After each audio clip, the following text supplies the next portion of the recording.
Hai, balik lagi ke Sinema Singkat. Kali ini kita akan nonton bareng sebuah film yang dibintangi oleh Michael B. Jordan Pangaribuan, yang berperan sebagai anggota Navy SEAL atau Angkatan Lautnya Amerika. Di film ini dia akan membalaskan dendam kematian istrinya dan juga mencari tahu siapa dalang dibalik kematian istrinya ini. Bagaimana ceritanya, langsung saja kita nonton Without Remorse yang rilis tahun 2021. Tapi sebelum menonton, silakan like dan subscribe channel ini atau TikTok kalian tidak ada FYP Tobrut.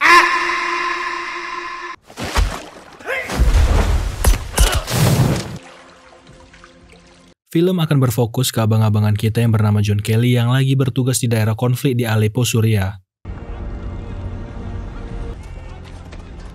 Mereka yang dipimpin oleh Letnan Komandan Karen Greer ditugaskan untuk membantu Badan Intelijen CIA di mana salah satu agen mereka disandera oleh para teroris. Agen CIA Robert Ritter percaya kalau agen mereka ini disandera oleh pemerintah Suriah. Di gedung dekat dari tempat mereka sekarang menyiapkan strategi penyelamatan ini.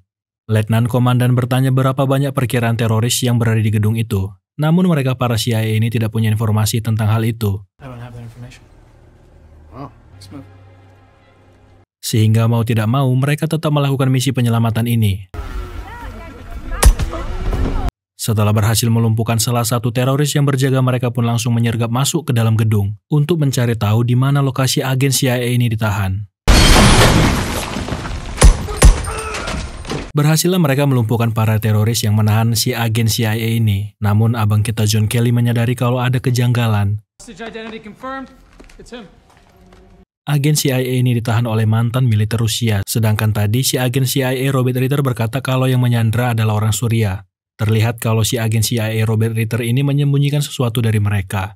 Sesaat setelah mereka keluar dari ruangan itu, teroris yang berada di gedung datang dengan membawa bazooka untuk menyerang mereka. Memang si teroris itu bisa dilumpuhkan, tapi dia sempat melepaskan tembakan ke arah mereka yang membuat salah satu tentara tewas dan juga letnan komandan terjatuh ke bawah gedung. Abang kita John berteriak kalau ada yang terluka dan mereka butuh bantuan penjemputan untuk menyelamatkan yang terluka. Namun si agen CIA malah memilih keluar dari gedung sambil berkata kalau prioritas mereka mengamankan Sandra dulu, yang membuat Bang John kesal. Sehingga dia memutuskan untuk turun ke bawah membantu letnan komandan yang sudah dikepung oleh para teroris.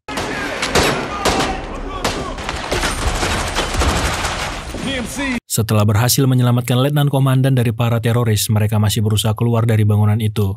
Dan kemampuan dari Bang John dalam bertempur tidak diragukan ketika dia bisa mengetahui kalau ada teroris yang bersembunyi di balik tembok gedung.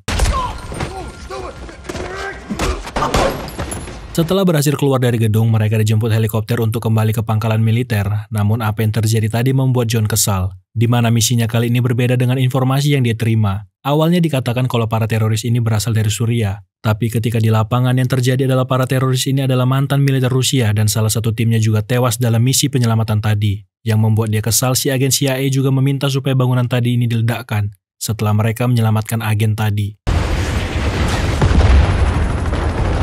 3 bulan kemudian, abang kita John menghadiri sebuah pesta bersama dengan istrinya yang sedang mengandung anak pertama mereka.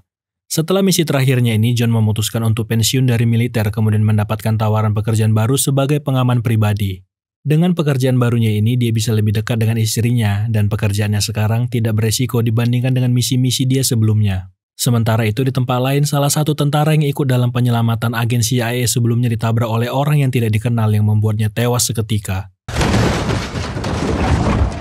Setelah acara pesta yang melelahkan, Bang John dan istrinya pun kembali ke rumah mereka. Sebelum istrinya beristirahat, Bang John berkomunikasi dengan bakal anaknya yang sebentar lagi lahir. I love you. I love you too. Goodbye. Setelah itu dia pergi ke bawah untuk menikmati waktunya sendiri. Sementara itu di tempat lain di Atlanta, Georgia, mantan anggota militer yang juga bertugas bersama dengan John kembali dihabisi oleh orang yang tidak dikenal.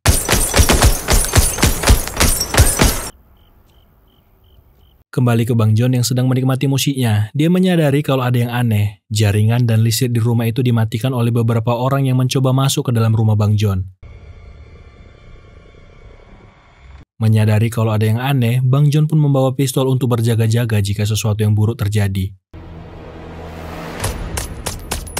Benar saja apa yang dikhawatirkan Bang John, para penjahat sudah masuk ke dalam rumahnya. Tembak-tembakan pun tidak terelakkan antara John dan para penjahat. Bang John terkena tembakan yang membuat dia susah untuk berdiri, ditambah lagi para penjahat menargetkan istrinya untuk dihabisi. Dengan susah payah Bang John naik ke kamar untuk melihat kondisi istrinya yang ternyata apa yang ditakutkan Bang John pun terjadi malam itu. Istrinya harus tewas di tangan para penjahat dan yang paling ironi adalah istri Bang John harus tewas dalam keadaan sedang hamil. Setelah kejadian ini, Bang John dilarikan ke rumah sakit untuk perawatan intens. Sementara itu, Angkatan Laut, CIA dan FBI mengadakan rapat untuk menyelidiki sebenarnya apa yang terjadi dan siapa pelaku yang menyerang para mantan angkatan militer ini. Agen CIA Ritter yang juga hadir di rapat pada hari itu mengatakan kalau mereka harus menyelidiki hal ini. Dia berkata kalau kemungkinan ini adalah masalah yang disebabkan oleh para mantan militer ini.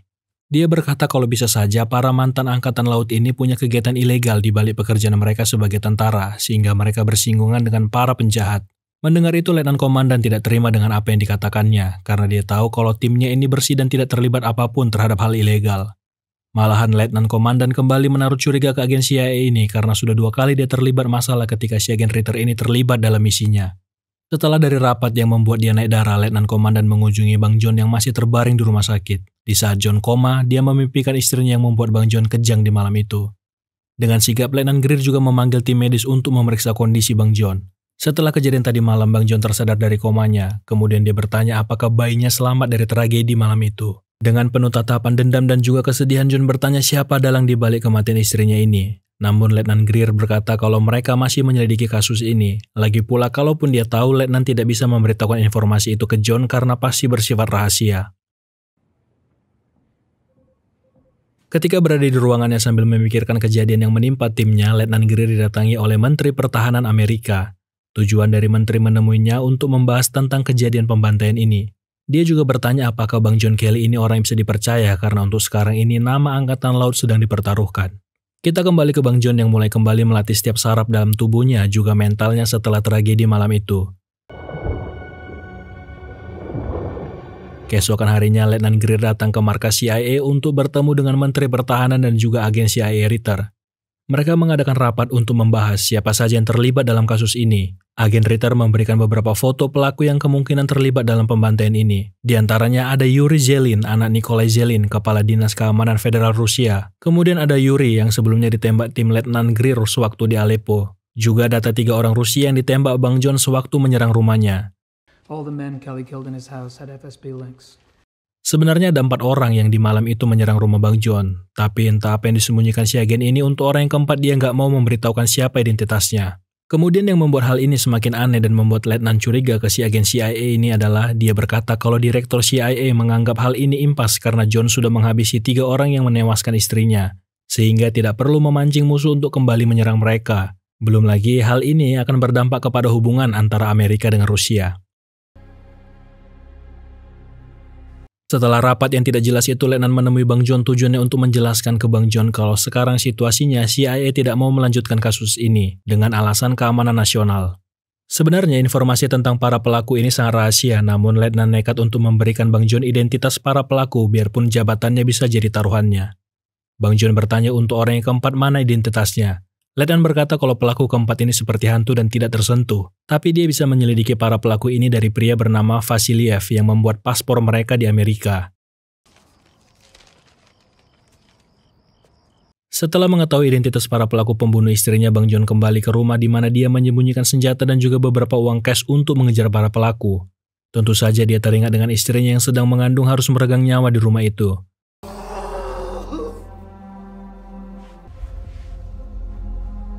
Setelah itu, Bang John mulai menyiapkan rencana balas dendamnya. Dia menyiram tubuhnya dengan alkohol dan berpura-pura kalau dia lagi mabuk untuk mencari tahu informasi Vasiliev yang berada di kedutaan besar Rusia.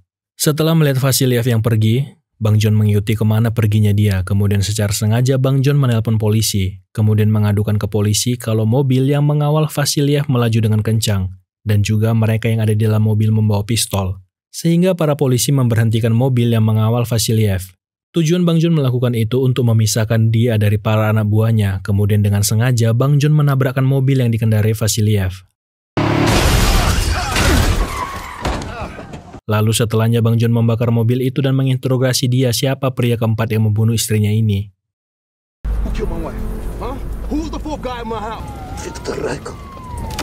Akibat aksinya malam itu, Bang John pun ditangkap atas tuduhan pembunuhan atas Vasiliev ini.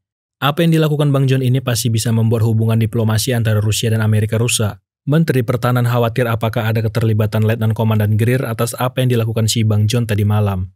Dan sekarang John pasti menjadi sasaran oleh orang Rusia termasuk para mafia Rusia. He shook a tree that needed shaking.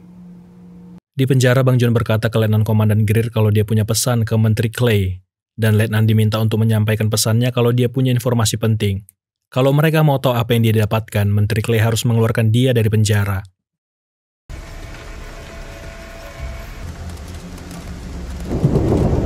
Di dalam selnya Bang John mempersiapkan diri untuk segala kemungkinan yang akan terjadi, apalagi dia di penjara di tempat para gerombolan dan mafia Rusia berada. Apa yang dikhawatirkan Bang John pun terjadi, sipir penjara datang untuk memaksa dia untuk berdiri menghadap tembok, mereka akan membawa Bang John pergi dari sel itu. Tentu saja dia menolak perintah dari sipir itu, apalagi perintah itu tidak jelas tujuannya untuk apa. Beranggapan kalau dia dijemput untuk dieksekusi, Bang John pun bersiap untuk menghajar siapa saja yang masuk ke dalam selnya.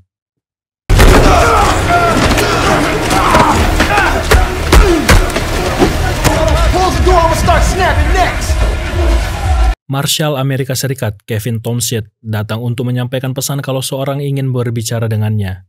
Pria dalam telepon itu berkata, mereka akan mengeluarkan Bang John dari penjara dan Marshal Amerika tadi orang yang bisa dipercaya.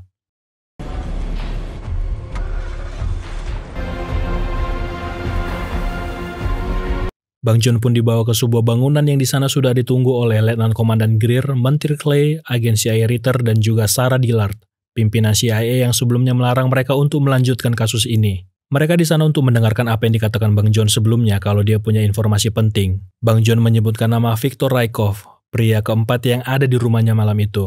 Mendengar itu mereka bingung bagaimana bisa Bang John tahu nama dan juga sebenarnya si Viktor ini sudah lama meninggal. Dia bukan orang sembarangan, seorang pasukan khusus Rusia yang punya ideologi pasca Soviet atau garis keras teroris Rusia. Agen CIA Ritter meminta untuk menampilkan wajah sekelompok teroris untuk melihat apakah benar yang dilihat Bang John malam itu adalah Viktor. Top right. If it is him, what do we do? Sekarang mereka menyiapkan strategi untuk menangkap Viktor jika memang benar dia masih hidup. Bang John ingin ikut terlibat dalam misi ini, namun Letnan Greer yang akan memimpin misi ini mengatakan ke menteri kalau untuk sekarang ini Bang John masih belum bisa berpikir jernih jika ikut dalam misi ini. Namun menteri berpikir lain. Bang John cocok ikut dalam misi ini ditambah dengan kemampuan bertempur dan pengalaman bertempurnya. Namun dengan syarat, ketika misi ini selesai, Bang John harus siap untuk kembali ke penjara sebagai narapidana akibat kejadian di bandara. Mereka pun bersiap untuk berangkat ke Murmansk, sebuah kota di Rusia yang disinyalir menjadi tempat persembunyian si Viktor. Selain Letnan dan John, agen CIA juga membawa timnya sendiri yang membantu mereka dalam misi penjemputan pelaku terduga teroris ini.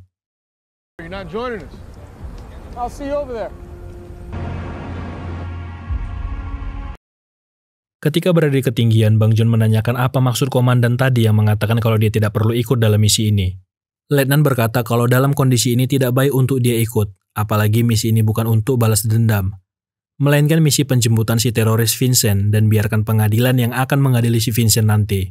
Namun Bang John yang melihat sendiri istrinya tewas malam itu masih menyimpan dendam dan tidak mendengarkan perkataan Letnan Greer.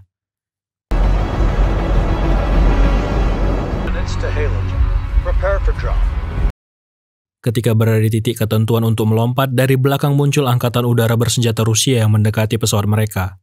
Mereka memperingatkan pesawat ini untuk segera mengalihkan pendaratan mereka ke bandara Murmansk, dan kalau menolak, mereka tidak akan segan-segan untuk menembakkan misil.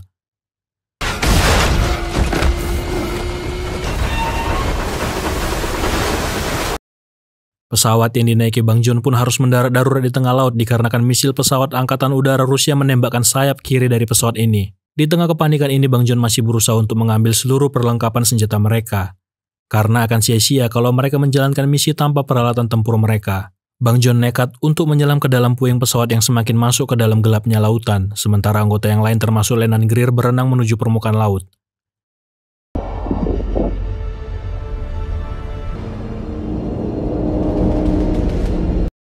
Setelah Bang John berhasil mendapatkan perlengkapan senjata, mereka pun tetap menjalankan misi.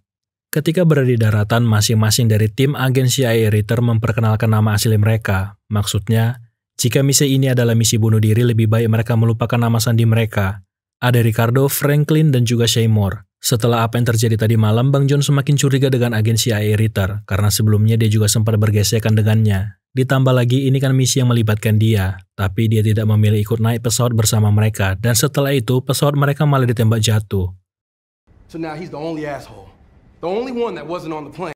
Bertemulah mereka dengan agen CIA Ritter yang sudah menunggu mereka sembari melihat berita tentang pesawat mereka yang jatuh. Mereka yang sudah mendengar apa yang dikatakan John pun mengarahkan senjata ke mereka yang ada di ruangan itu. Kecurigaan semakin menguat ketika Letnan melihat ada uang di koper yang mengindikasikan adanya sebuah transaksi di ruangan itu. Sebelum bisa menjelaskan, Bang John langsung menginterogasi dia. Sebenarnya apa misi terselubung dia karena hal ini juga terjadi di Aleppo, misi terakhir Bang John.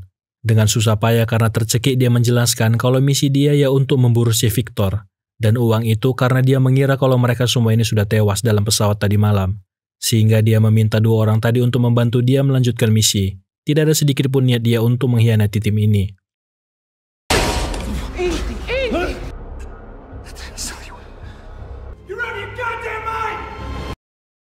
Setelah apa yang terjadi tadi, berangkatlah mereka menuju tempat di mana tim lainnya menyiapkan strategi untuk menangkap Victor yang berada di seberang gedung. Bang John mengarahkan bidikannya ke kepala Victor, namun untuk sekarang tidak ada yang bisa dilakukan Bang John. I'm just looking.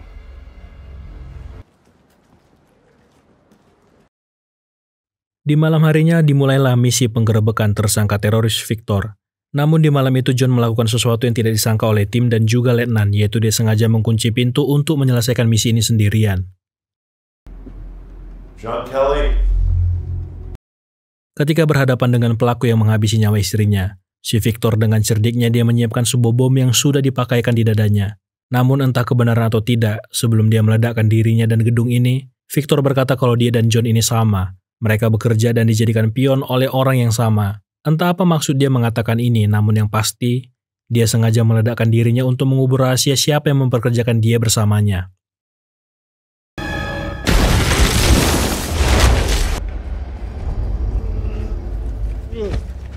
Setelah ledakan itu, tim yang berada di lokasi ditembak oleh penembak jitu yang berada di seberang gedung yang artinya si Victor sudah menyiapkan seluruh rencana ini.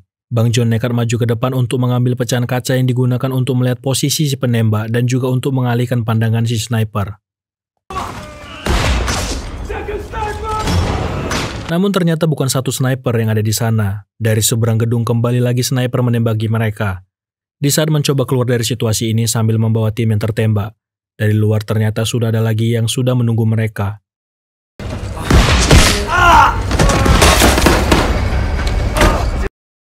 Situasi tidak menguntungkan untuk Bang John dan timnya. Mereka terjebak di situasi sulit.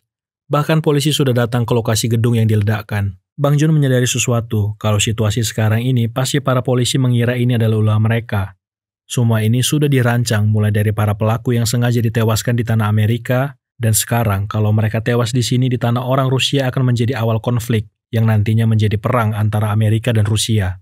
Orang yang mengatur semua ini memang sengaja ingin ada peperangan. Intinya mereka tidak boleh tewas di gedung ini, atau perang terjadi sehingga mau tidak mau mereka memaksa keluar dari gedung ini. Tapi untuk sekarang mereka harus melumpuhkan para sniper yang mengintai mereka.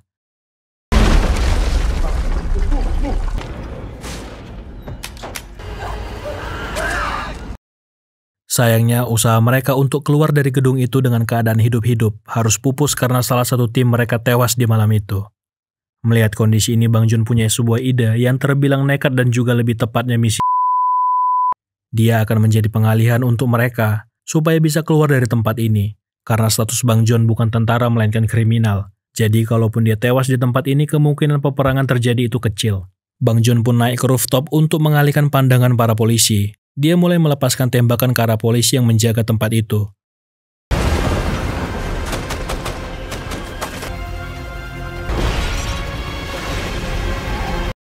Dengan cepat, tentara dan polisi pun mengepung untuk melumpuhkan Bang John.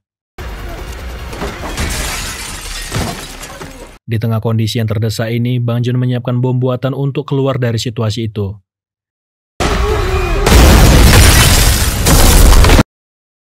Dia keluar dengan cara menyamar sebagai salah satu tentara Rusia. Bang John selamat dari misi gilanya itu. Dia menuju tempat di mana Letnan dan tim lainnya menunggu dia.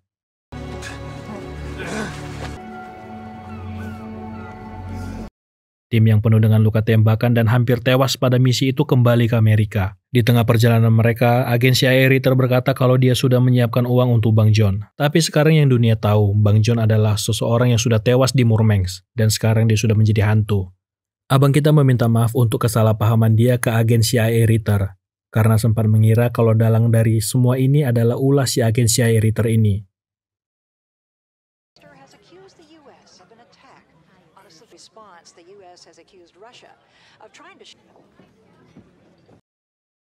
Bang John kembali ke Amerika. Di sana dia mengkonfrontasi Menteri Pertahanan Clay yang kaget kalau Bang John yang dikira sudah tewas ini berdiri di hadapannya. Bang John menyampaikan kalau semua ini adalah ulah CIA yang mengendalikan misi mereka dari DC selama ini. Bang John memainkan trik psikologi terbalik, di mana dia sengaja berkata kalau Sarah Dillard, pemimpin CIA, sengaja menggunakan timnya untuk meledakkan diri. Namun Menteri Clay berkata kalau tidak mungkin dia seperti itu, apalagi dia sudah lama mengenal Sarah. Semakin terungkaplah fakta baru, yaitu ketika John menjelaskan semua ini tidak tanpa raut wajah cemas, apalagi terkejut dari muka Menteri Clay. Ditambah lagi, apa yang dikatakan dia ini tidak tertulis dalam laporan misi Letnan Greer.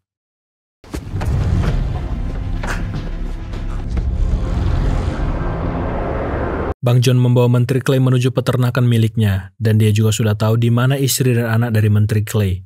Sehingga dia bisa saja menghilangkan nyawa mereka kalau dia tidak menjelaskan apa alasan dia menghilangkan nyawa keluarganya dan juga timnya. Menteri Clay menjelaskan kalau dia harus melakukan ini demi bangsa Amerika, sebuah alasan klise yang selalu dikatakan oleh penguasa negara. Misi ini dirancang untuk memulai perang dingin, dengan harapan perang itu akan dapat meningkatkan perekonomian Amerika Serikat. Mereka butuh negara yang besar untuk berperang dengan Amerika, dan Rusia adalah negara yang mereka tuju. Itulah kejamnya propaganda yang didesain pemerintah untuk tujuan mencapai negara superpower. Dan Menteri Clay sudah bersumpah kalau dia akan melakukan apapun untuk tujuan itu, bahkan merenggut nyawa orang. Mendengar itu, Bang John yang juga mantan militer, pernah bersumpah demi satu tujuan dia bisa merenggut nyawa orang lain memutar setirnya menuju pembatas jalan, dan menenggelamkan mobil yang dia bawa itu bersama dengan Menteri Clay.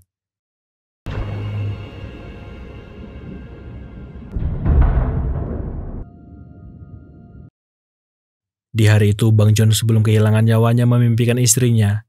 Dia menganggap kalau mereka sudah berada di surga sekarang. Bang John sekarang sudah bersama dengan istrinya dan dendamnya pun sudah terbalaskan. Dengan wajah sedih, Letnan Greer pun mengantarkan tubuh Bang John ke tempat peristirahatannya.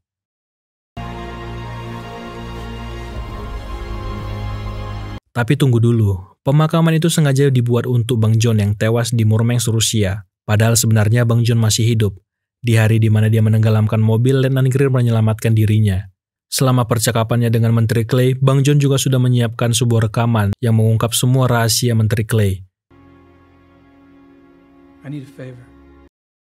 Bang John sekarang sudah punya identitas baru, sekarang abang kita ini dipanggil dengan nama Clark. Dan untuk sekarang ini, Bang John memutuskan untuk menghilang dulu dari radar terutama Kementerian Amerika. Setahun setelah menghilang, Bang John pun kembali ke Washington DC. Dia kembali bertemu dengan agen Ritter yang sekarang sudah menjabat menjadi direktur di CIA. Tujuan abang kita ini untuk menjelaskan kalau dia ingin membentuk sebuah tim khusus anti-terorisme dengan skala internasional, dengan Sandi Pelangi, yang akan dipimpin oleh Bang John. Mendengar itu, Direktur Ritter senang bisa melihat kalau Bang John kembali. It's good to have you back. It's good to be back.